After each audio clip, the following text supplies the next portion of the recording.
स्वागत आहे तुमचे आरोग्य एज्युकेशन या आपल्या यूट्यूब चॅनलवरती. जे कोणी नवीन असाल त्यांनी चॅनलला लाईक करा, शेअर करा आणि सबस्क्राईब करा. तर आज आपण इयत्ता 6वी विषय विज्ञान पाठाचे नाव सजीवांची लक्षणे यातील स्वाध्याय पाहणार आहोत. प्रश्न पहिला, रिकाम्या जागी योग्य शब्द सुचवा. त्यातील अ प्रश्न आहे, प्रत्येक सजीव स्वतःसारखे आणखी सजीव निर्माण करतो, याला टिंब असे म्हणतात. अचूक उत्तर आहे प्रजनन. प्रश्न ब, टिंब आणि टिंब ही सजीवांची प्रमुख लक्षणे आहेत. याचे अचूक उत्तर आहे वाढ आणि प्रजनन. पुढील प्रश्न क, अन्नामुळे होणारी सजीवांची वाढ आणि विकास यांना सजीवांचे टिंब असे म्हणतात. अचूक उत्तर आहे पोषण.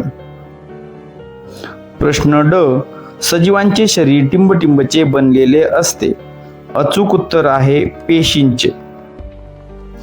प्रश्न दुसरा, पक्षी, मासे, जनावरे हालचाल करून स्वतःची जागा बदलू शकतात. पालापाचोळा तसेच ट्रॅक्टर, बैलगाडी सारखे वाहने त्यांच्या जागा बदलू शकतात. या दोन्ही प्रकारच्या हालचालीतील महत्वाचा फरक कोणता? अचूक उत्तर आहे, या दोन्ही प्रकारच्या हालचालीमध्ये प्रमुख महत्वाचे फरक खालीलप्रमाणे आहेत. सजीवांची हालचाल, पक्षी, मासे, जनावरे हे सजीव आहेत. ही हालचाल स्वयंप्रेरित असते. सजीव अन्न शोधण्यासाठी, संरक्षणासाठी आणि इतर कारणासाठी स्वतःच्या इच्छेने हालचाल करतो. तसेच निर्जीवांची हालचाल, वाहने व पालापाचोळा ही हालचाल ही प्रप्रेरित असते, म्हणजे बाह्य बलामुळे होणारी हालचाल असते. ट्रॅक्टर आणि बैलगाडी चालवण्यासाठी इंधन किंवा प्राण्याच्या ऊर्जेचा, थोडक्यात बाह्य ऊर्जेचा आवश्यकता असते. पालापाचोळा वाऱ्यामुळे एका जागेवरून दुसऱ्या जागी उडून जातो. ते स्वतःहून हालचाल करू शकत नाहीत. प्रश्न तिसरा, अनेक रोगांचे जंतू अतिशय सूक्ष्म असतात. ते नुसत्या डोळ्यांनी न दिसण्या इतके लहान असतात. एवढ्या लहान सजीवांचे प्रजनन होत असेल का? तुम्हाला काय वाटते? हे कशावरून ठरवले ते सांगा. होय, एवढ्या लहान सूक्ष्म जंतूंचे प्रजनन होते. कारण रोगजंतू हे जरी अतिशय सूक्ष्म असले तरी ते सजीव आहेत आणि प्रजनन हे सजीवांचे मुख्य लक्षण आहे. जेव्हा एखादा रोगजंतू आपल्या शरीरात किंवा वातावरणात प्रवेश करतो तेव्हा काही वेळातच त्याची संख्या झपाट्याने वाढते आणि माणूस आजारी पडतो. त्यांची संख्या वाढणे म्हणजेच त्यांचे प्रजनन होय. यावरून हे ठरवता येते. प्रश्न चौथा, सजीवांना भोवतालच्या परिस्थितीची जाणीव असते. हे उंदीर, मांजर, कुत्रा यांच्या वागण्यावरून स्पष्ट करा. वेगवेगळ्या प्रसंगात ते कसे वागतात त्यांचे अनुभव, निरीक्षणे लिहा. उत्तर, सजीवांना भोवतालच्या परिस्थितीची जाणीव असते. याला चेतना क्षमता म्हणतात. उंदीर, मांजर आणि कुत्रा यांच्या वागण्यावर हे खालीलप्रमाणे स्पष्ट होते. मांजरासमोर दुधाचे भांडे ठेवले आणि एखादा उंदीर दिसला की ती लगेच सावध होऊन तिकडे झेप घेते. तसेच जरासा जरी आवाज सुगावा लागला तरी मांजराचे कान टवकारतात. कुत्रा, अनोळखी व्यक्ती घरात किंवा परिसरात आली की कुत्रा भुंकायला लागतो.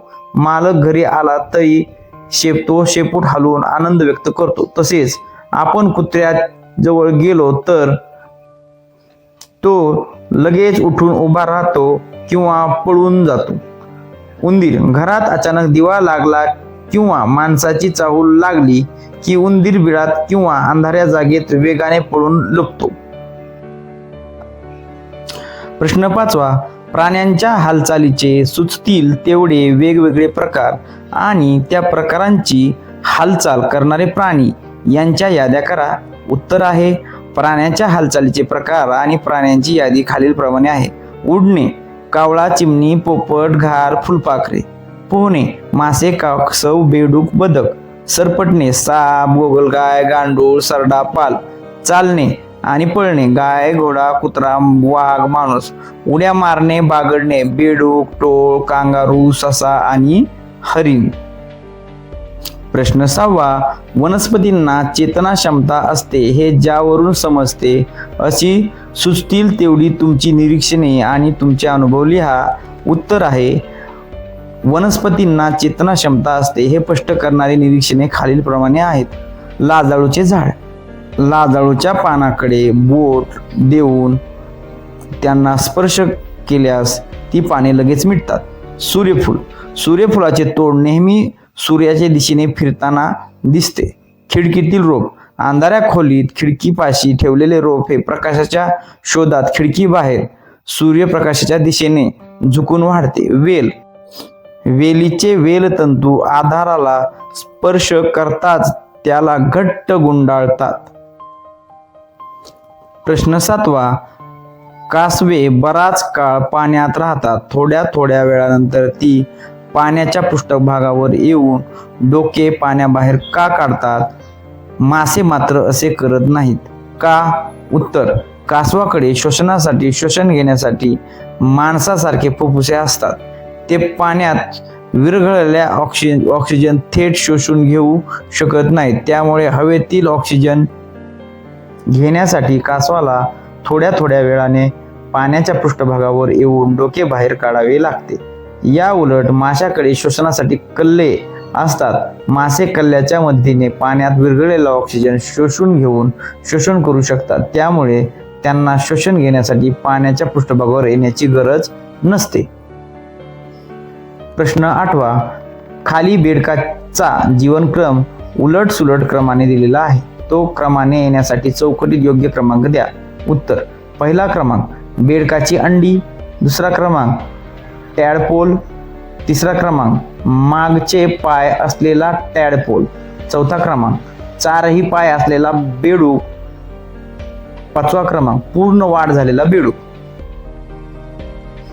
प्रश्न 9. सजीव आणि निर्जीव यांच्या लक्षणाच्या आधारे खालील उदाहरणांचे सजीव आणि निर्जीव असे गट करा. दगड, फुलपाखरू, सायकल, पुस्तक, मासा, हवा, झाड, पतंग आणि बस. उत्तर बघा. सजीवांचा गट फुलपाखरू, मासा, झाड. निर्जीवांचा गट दगड, सायकल, पुस्तक, हवा, पतंग, बस. प्रश्न 10. दुष्काळात पुरेसा चारा आणि पाणी न मिळाल्याने जनावरांवर कोणता परिणाम होतात? उत्तर आहे दुष्काळात चारा आणि पाणी न मिळाल्यामुळे जनावरांची उपासमार होते. ती अशक्त व आजारी पडतात. जनावरांची दूध देण्याची क्षमता कमी होते आणि गंभीर परिस्थितीत अनेक जनावरे मृत्युमुखी पडतात.